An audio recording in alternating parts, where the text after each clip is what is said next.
Cool tips for landscape photographers.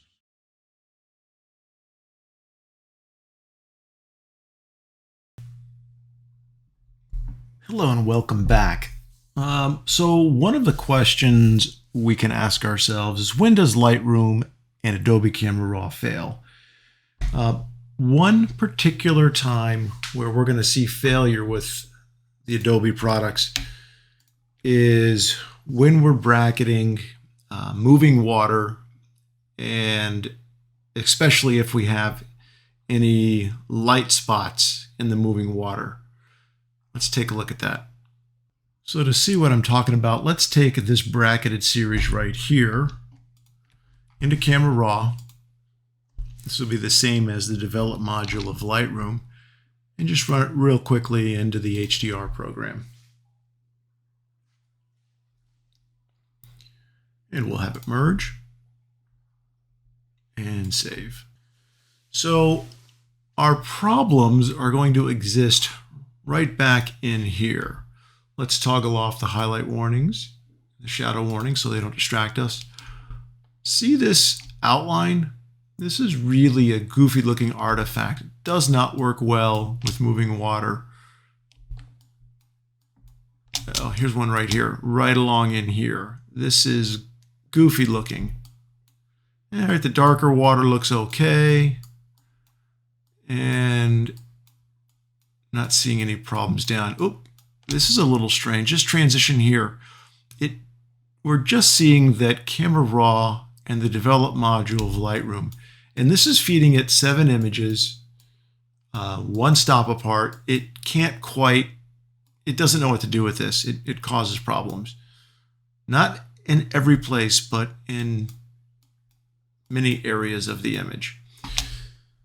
So what can we do about this? If we're getting a failure here, but we still want to bracket, especially in these bright scenes where we've got a lot of bright light and deep shadows, and we need to bracket to really capture it properly, what can we do? We can maybe try using another program for combining these images. The other program I use is Photomatix. The icon is down here. What I did a little while ago is I put some together. They're in here in this TIFF folder. I like to put TIFF images through Photomatix. I feel that it does a better job with some of the settings, raw settings that I like embedded into the TIFF file before I feed them into Photomatix. And a while back I made this image here, so let's take this into Photoshop where we can make it pretty big and take a look at it. Okay, so here's the image, and let's just zoom into the back area. Let's go back to 100% here. And it's also struggling right here. Let's take a look around and see if we have any other problems. I don't see any problems here. As soon as we get a little bit darker, I don't see any other failures anywhere else in here, and I wouldn't expect to. So one of the things we need to pay attention to out in the field is bracketing in such a way that our highlights get dark enough that we don't cause these kinds of problems. So back in Bridge, let's take a look real fast at these images here in Camera Raw and take a look and see what is going on there. If we go back in to the bright areas, we'll toggle on the highlight clippings. We saw that, look at this, we're still not actually getting dark enough. And if we wanted to get those dark enough, well, somewhere between 2 and 3 stops darker would have brought this image dark enough that probably wouldn't be a problem in Photomatix. Like that would have recorded in such a way that Photomatix could have put it together without issues. Now that looks absurdly dark for sure, but let's reset this and see what we have going on here. Let's see if we've got room to have gone darker. And I'm watching, look at that. We're watching our shadow clippings right here. In this image right here, we're clipping shadows. But as soon as we get to here, we've opened up our shadows enough that they're not clipping. So that exposure and that exposure probably aren't necessary. We've cleared the clipping by the time we got there. So we could have made this whole series 2 stops darker and eliminated the problems in this area right here. So let's take a quick look at another set of images. It's going to be this bracketed series here. It's 7. And let's take them into Camera Raw.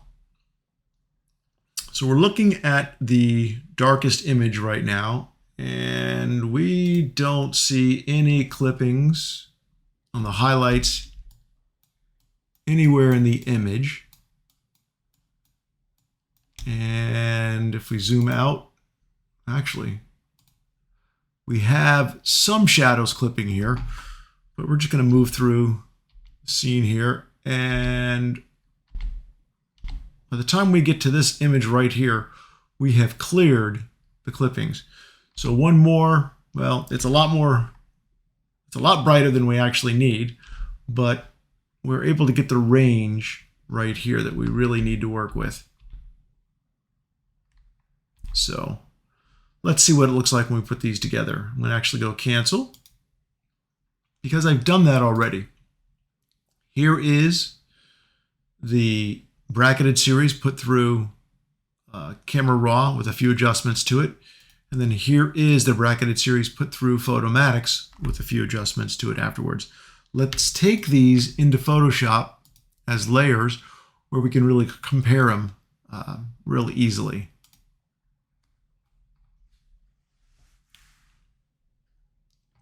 So on top is the Photomatix version, and on bottom is the version from Adobe Camera Raw. Let's zoom into this brighter area, and look, we're seeing that even when we get the exposure values the way I suggest we photograph them out in the field, we have some very goofy looking items going on in the water. Not everywhere in the water. Well, here's some right here. But in the water. This also happens, by the way, guys, if we're talking about ocean waves moving. This is a problem with them as well. So this is just water movement, and Adobe Camera Raw and Develop module of Lightroom are not very good friends. Now we've got the top layer toggled back on, which is the view that we get with Photomatix. And the water, maybe a little too blue, but it actually looks like water the way it should be without those little bitty crunchy things in it. Got a little bit of specular highlights coming in there. And let's go to 100%. Well, if we overzoom, there's a little something goofy going on right there. But by and large, much better at putting it together. So you might ask, how might I put this image together if I were doing it? I might do something as simple as adding a mask to the top layer. Maybe choosing a black brush and painting at 50% and get a 50-50 blend of the image from Photomatix with the image from Camera Raw. We're still having some water issues going on in here. And actually, we've just introduced a lot of water issues because we've picked up some of the water issues from the Adobe Camera Raw layer. So now I might take the opacity up to 100%. Make the foreground color white. Make the brush a bit smaller. And if I paint white back onto this mask, I will see just the water from Photomatix. Because realistically, that's where the water is put together looking pretty good. But I don't exactly like the structure of the water. So I can come back into Bridge, maybe choose this image here, take it into Adobe Camera Raw. I've made some adjustments on it already. Take that image into Photoshop. Make a selection, Control A, Control C. Let's go back to the image we're working with, Control V. Add a mask, invert it, use the brush, maybe do a 50-50 blend. So I've got the brush set to 50%. So now I will get some of the texture out of that water from that raw file. And let's see here. Let's view this at, let's just zoom in on it. That water has a lot of interest and detail in it, more so than just the Photomatix water. So here's the idea of how I might start moving this scene together. Obviously, we've got to do a lot more work on it. We've got to work with some of the highlights and what have you, but that's just a quick look on how I might work with the water in this particular image.